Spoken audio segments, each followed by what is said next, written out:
আসসালামু আলাইকুম, আমি সাইমুন।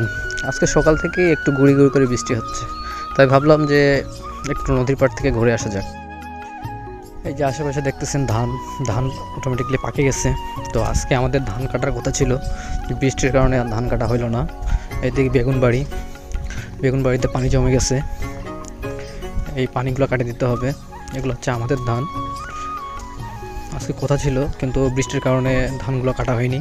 অনেক সুন্দর দেখাচ্ছে, তো চলুন একটু দেখে নেওয়া যাক।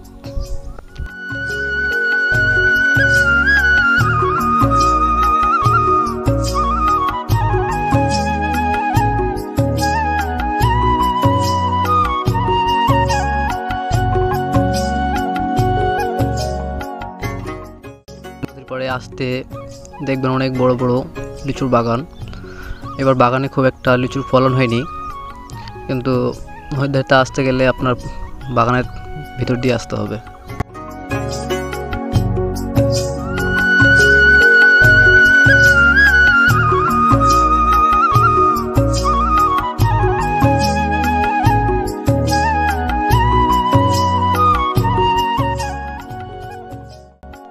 এটি হচ্ছে আমাদের নদী। এই নদীর নাম হচ্ছে আত্রাই নদী।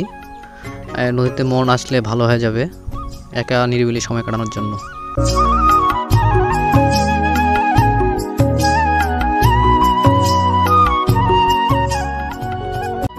এখন আমি হাঁটে হাঁটে আমার বন্ধুর বাসায় যাচ্ছি। এটি হলো আমাদের ঈদগার মাঠ। আমরা এখানে ঈদের নামাজ জামাত সহকারে আদায় করি। এটা হচ্ছে আমাদের বন্ধুর বাগান। বাগানের মধ্যে বেগুন লাগাইছে। এগুলো তো লিচুর গাছ, এগুলো গাছে খুব একটা আসেনি।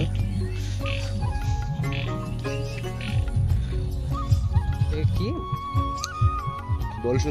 বল সুন্দরী কয়টা গাছ লাগাইছি? এটা কি এটা মাটি কি বন্ধ? এটা কি লিচু বন্ধু? মান্দ্রাজি?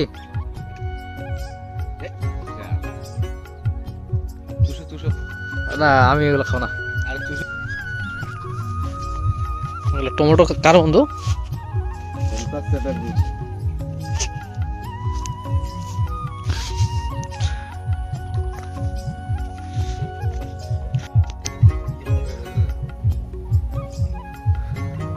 লিচু ফলন খুব একটা ভালো লাগে না।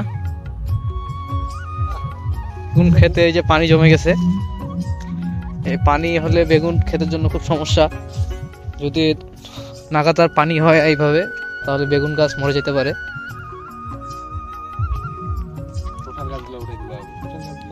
এই যে এখানে শশার গাছ আপনারা দেখতে পাচ্ছেন। শশা কই? তুই ওর সময় শশা লাগাইছিস, শশা তো তোর বন্ধু খিরা হয়ে যাবে।